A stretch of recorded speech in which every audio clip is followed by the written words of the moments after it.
কম দামে Realme C সিরিজের ফোনগুলো কিন্তু বাংলাদেশে বেশ জনপ্রিয়, কারণ রিয়েলমি সি সিরিজের ফোনগুলো কিন্তু কম দামে বেটার স্পেক্স বরাবরই অফার করে থাকে। এই মুহূর্তে আমার হাতে রয়েছে রিয়েলমির আরো একটা ব্র্যান্ড নিউ স্মার্টফোন, সেটা হচ্ছে রিয়েলমি C65। আর এই ফোনটার 8128 ভেরিয়েন্টের প্রাইস ধরা হয়েছে 19,999 টাকা এবং এর 8256 ভেরিয়েন্টের প্রাইস হচ্ছে 23,999 টাকা। সো বরাবরের মতো রিয়েলমি এই সি সিরিজের এই ফোনেও বেটার কিছু অফার করছে কিনা বা ভ্যালু ফর মানি কিনা সেটা জানার চেষ্টা করবো আজকের এই পুরো ভিডিওতে। বরাবরের মতোই আপনাদের সাথে আছি আমি হিমেল।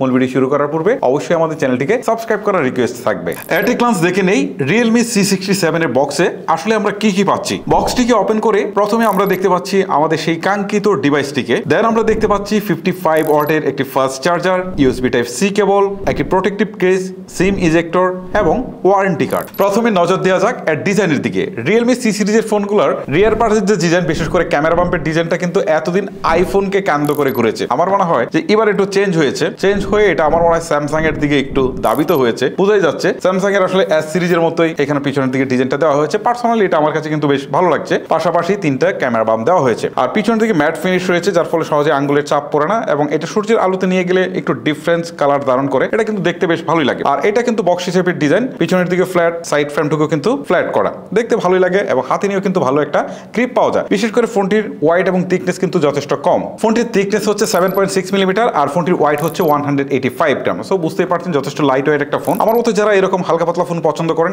এটি কিন্তু তাদের কাছে বেশ ভালোই লাগবে। ফোনটির উপরের দিকে কোনো প্রকার সেকেন্ডারি নয়েজ ক্যান্সেলেশন দেওয়া হয়নি, যেটা এই বাজেটে মাস্ট বি প্রোভাইড করা উচিত ছিল। আর নিচের দিকে দেওয়া হয়েছে সিঙ্গেল স্পিকার। স্পিকারের কোয়ালিটি আমার কাছে মনে হয়েছে ভালোই ছিল, মোটামুটি লাউডও ছিল। তবে আপনি যদি 80% বেশি নিয়ে যান তবে কিছুটা ডিস্টরশনে দেখা পাবেন। আর স্পোর্টসম্যান বাটন নিচের দিকে ঠিকঠাকই রয়েছে। সাইডে দিয়েছে power button plus physical fingerprint scanner. তবে ফিজিক্যাল ফিঙ্গারপ্রিন্ট স্ক্যানারটি আমার কাছে খুব বেশি রেসপন্সিভ মনে হয়নি। আমার মনে হয় যে এই জায়গাটাতে আরেকটু কাজ করা উচিত ছিল। বাম পাশে সিম কার্ড স্লট রয়েছে, যেখানে আপনি দুটি সিম কার্ডের পরেও একটা মাইক্রো এসডি কার্ড ব্যবহার করার সুযোগ পেয়ে যাচ্ছেন। যদি ফোনটির সামনের দিকে চলে আসি তাহলে এখানে ফুল ভিউ ডিসপ্লে দেওয়া হয়েছে। এখানে যে পাঞ্চ হোলটা দেওয়া হয়েছে সেটা ঠিক আছে, বাট উপরের দিকের সিনটা একটু আমার কাছে মনে হয়েছে যে একটু বড়, নিচের দিকের সিনটাও একটু বড় মনে হয়েছে।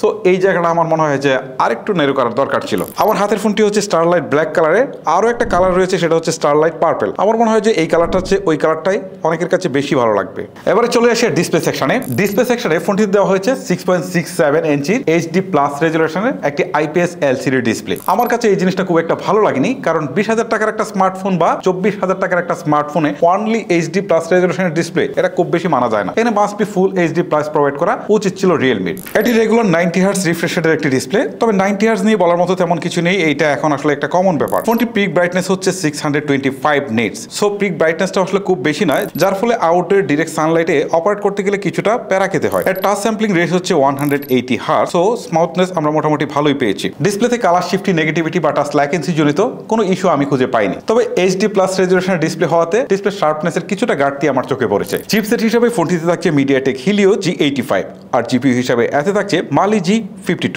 মিডিয়াটেক হিলিও G85 কিন্তু বেশ পুরনো চিপসেট এবং এটা কিন্তু আমরা বেশ কিছু স্মার্টফোনে অলরেডি ইউজ হতে দেখেছি। এর পারফরমেন্স কিন্তু যথেষ্ট ভালো। তবে এই 20,000 টাকা বা 24,000 টাকার স্মার্টফোনের জন্য এটা খুব একটা পারফেক্ট যে আমি সেটা বলবো না। আমার মনে হয় যে এই জায়গাটায় আর একটু বেটার চিপসেট কিন্তু দেওয়া যেত। আপনি যদি রেগুলার কাজগুলো হ্যান্ডেল করেন, যেমন ফেসবুকিং, ইউটিউবিং, কথা বলা বা ছবি তোলা বা অন্যান্য কাজগুলোর জন্য যদি আপনি ফোন কিনেন বা আপনার যদি প্রায়োরিটি আসলে গেমিং বা হচ্ছে মাল্টিটাস্কিং বা হেভি ইউজে না থাকে, তাহলে এইটা হয়তো আপনাকে খুব বেশি বদার করবে না। তবে আপনার প্রায়োরিটি যদি গেমিং বা অন্য দিকে চলে যায় তাহলে এই চিপসেট হয়তো বা আপনাকে খুব ভালো সাপোর্ট কিন্তু দিতে পারবে না। হেভি গেমগুলোর মধ্যে এতে আমি প্রথমে পাবজি প্লে করেছি। পাবজি এইচডি গ্রাফিক্সে হাই ফ্রেম রেটে প্লে করা গেলেও আসলে এই সেটিংসে কিন্তু খুব ভালো পাবজি প্লে করা যাচ্ছিল না। মাঝে মাঝে লেগের দেখা পাচ্ছিল এবং অ্যাকশন মোমেন্টগুলোতে প্রায়শই ল্যাগ করছিল। সো এই ক্ষেত্রে আমি দেখেছি যে মিডিয়াম গ্রাফিক্সে যদি খেলা যায় তাহলে মোটামুটি ভালো পারফরমেন্স পাওয়া যায়। তারপরে এটাতে আমি প্লে করেছি ফ্রি ফায়ার কিন্তু মোটামুটি ভালোভাবে চলছিল। আর অন্যান্য হেভি গেমগুলো আসলে আমি খুব একটা প্লে করার চেষ্টা করিনি, যেহেতু এই চিপসেট নিয়ে আমার বিশাল অভিজ্ঞতা রয়েছে। সো আমি এই দুইটা দিয়ে টেস্ট করেছি। আপনারা যদি হেভি গেমার হন তাহলে কিন্তু এটা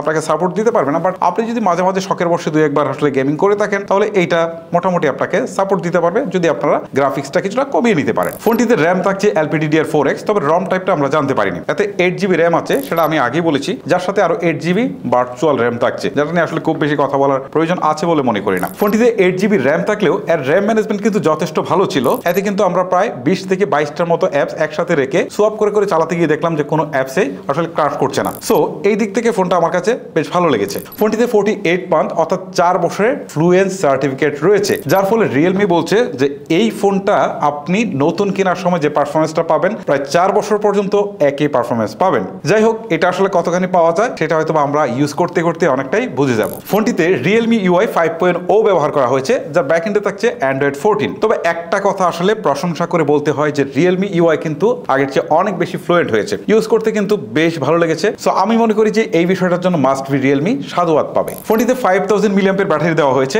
তবে এইটা একটা স্ট্যান্ডার্ড, মানে 5000 মিলিঅ্যাম্পের ব্যাটারি এখন প্রায় ম্যাক্সিমাম স্মার্টফোনেই এই 5000 মিলিঅ্যাম্পের ব্যাটারি দেওয়া হয়। বাট এইখানে তারা যে বাজিমাতটা করেছে সেটা হচ্ছে 45 ওয়াটের ফাস্ট চার্জার দিয়েছে, অর্থাৎ 20,000 টাকার একটা স্মার্টফোনে আমরা 45 ওয়াটের ফাস্ট চার্জার পাচ্ছি। এইটা কিন্তু বিশাল একটা প্লাস পয়েন্ট বলা যায়। এবং Realme C সিরিজের ক্ষেত্রে এটা কিন্তু আপনারা একটা মাইল ফলক হয়ে থাকছে, কারণ এই প্রথমবার তারা 45 ওয়াটের ফাস্ট চার্জার দিয়েছে। আর এইটা দিয়ে আসলে ফুল চার্জ করতে 1 ঘন্টা 8 থেকে 9 মিনিটের মতো আমার কাছে সময় লাগছিল। সো এটাও কিন্তু বেশ ফাস্ট। আর এর ব্যাটারি ব্যাকআপ নিয়েও কিন্তু আপনি কমপ্লেন করতে পারবেন না, কারণ আমি দেখলাম যে এ থেকে ভালো ব্যাটারি ব্যাকআপ পাওয়া যাচ্ছিল।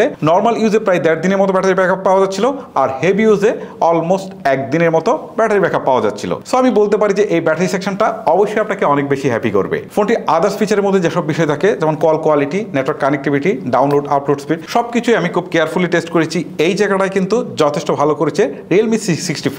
ফোনটির রিয়ারে 50 মেগাপিক্সেলের প্রাইমারি ক্যামেরার পাশাপাশি থাকছে একটি 2 মেগাপিক্সেলের ডেপথ সেন্সর, আর ফোনটির সেলফিতে থাকছে একটি 8 মেগাপিক্সেলের ক্যামেরা। এর মেইন ক্যামেরায় তোলা ছবিগুলো অ্যাজ ইউজুয়ালি বলতে পারেন ছবিগুলো খুব বেশি স্যাচুরেটেড না, অনেকাংশে ন্যাচারাল ভাইব পাবেন ছবিগুলো থেকে। ছবিতে ডিটেলস এর কিছুটা ঘাটতি আছে। ছবির ডাইনামিক রেঞ্জও আরেকটু বেটার হওয়া উচিত ছিল। শ্যাডো এরিয়াগুলোকে খুব ভালোভাবে কন্ট্রোল করতে পারছিল না এর ক্যামেরা। পোর্ট্রেট মোডে সাবজেক্ট সেপারেশন অ্যাজ ইউজুয়ালি বলা চলে। পোর্ট্রেট মোডের ছবিগুলো একটু বেশি স্যাচুরেটেড, যা দেখতে অনেকের কাছে ভালো লাগে। আর এই ধরনের ছবি আপনি এডিট ছাড়াই সরাসরি সোশ্যাল মিডিয়াতে আপলোড করতে পারবেন। লো লাইটে এর ছবির কোয়ালিটি এভারেজ বলা যায়। ছবিতে ডিটেলস এন্ড শার্পনেস অনেকাংশেই কমে যায়। এই ফোনের রিয়ার ক্যামেরায় আপনি সর্বোচ্চ 1080p 30 fps এ ভিডিও শুট করতে পারবেন। ভিডিওর কোয়ালিটি অনেকাংশে ঠিকঠাক থাকলেও এতে কোনো প্রকার স্টেবিলাইজেশন নেই। অর্থাৎ এই ফোন দিয়ে যদি আপনি ছোটখাটো কন্টেন্ট ক্রিয়েশন বা ভিডিও করতে চান, তাহলে এটা আপনাকে খুব বেশি সাপোর্ট দিতে পারবে না। 8 মেগাপিক্সেলের সেলফি ক্যামেরার ছবিগুলো ঠিকঠাকই লেগেছে আমার কাছে, যা আপনারা এই ছবির স্যাম্পলগুলো দেখেই বুঝতে পারছেন। সেলফি ক্যামেরার পোর্ট্রেট ফটোগ্রাফিতে অ্যাজ ইউজুয়ালি রেজাল্ট করেছে এর ক্যামেরা। সো গাইস, এতক্ষণ কিন্তু ফোনটির ভালো মন্দ সব দিকেই আপনাদের সামনে তুলে ধরলাম। এবার একটু সামারাইজ করি যে কোন কোন জিনিস আমার কাছে ভালো লেগেছে বা কোন কোন জিনিস আমার কাছে ভালো লেগেনি। প্রথমত হচ্ছে 20,000 টাকার একটা স্মার্টফোনে এখানে তারা অনলি HD+ রেজুলেশনের ডিসপ্লে দিয়েছে। এই জায়গাটায় আমার মনে হয় ফুল HD+ মাস্ট বি প্রোভাইড করা উচিত ছিল। তারপরে আমি বলতে পারি যে এখানে যে চিপসেটটা দেওয়া হয়েছে এই জায়গাটায়ও আরেকটু কিন্তু ইমপ্রুভমেন্টের জায়গা ছিল। দেন আমি আরেকটা জিনিস এখানে নোটিস করতে পারি, সেটা হচ্ছে আলট্রা ওয়াইড লেন্স। কারণ এই বাজেটের একটা স্মার্টফোন থেকে কিন্তু আমরা একটা ultra wide sensor must be আশাই করতে পারি। সো এই 2-3টা জিনিস যদি আমার মনে হয় যে এখানে ইমপ্রুভ করা যেতে পারতো, তাহলে এইটা হয়তো বা এই বাজেটে একটা বেস্ট ফোন হতে পারতো। তারপরে যেসব ফিচার্স দিয়েছে আমার মনে হয় যে সে সব মিলিয়ে ডিজাইন বা ওভারঅল সব মিলিয়ে ভালো একটা প্যাকেজ। বিশেষ করে গেমার বা হেভি ইউজার যারা রয়েছে, এইটা কিন্তু তাদের জন্য খুব একটা পারফেক্ট ফোন না। বাট আপনি যদি মডারেট ইউজার হয়ে থাকেন, তাহলে কিন্তু এই Realme C65 আপনার জন্য এই বাজেটে একটা ভালো ফোন হতে পারে। বিশেষ করে এখানে 45 ওয়াটের ফাস্ট চার্জার কিন্তু আপনাকে অনেক বেশি হ্যাপি রাখবে। ডিজাইনটাও ভালো দিয়েছে। তারপর যদি বলি ক্যামেরাটাও মোটামুটি ভালোই বলা যায়। তো সব মিলিয়ে আপনি মডারেট ইউজার হলে এই ফোনটাকে আপনি চুজ লিস্টে রাখতে পারেন। সো গাইস, এই ছিল মূলত আমার আজকের ভিডিও। যদি আপনার কাছে ভিডিওটি ভালো লেগে থাকে তাহলে অবশ্যই একটি লাইক করতে ভুলবেন না। আজকের মতো আমি হিমেল এখানে বিদায় নিচ্ছি। আল্লাহ হাফেজ।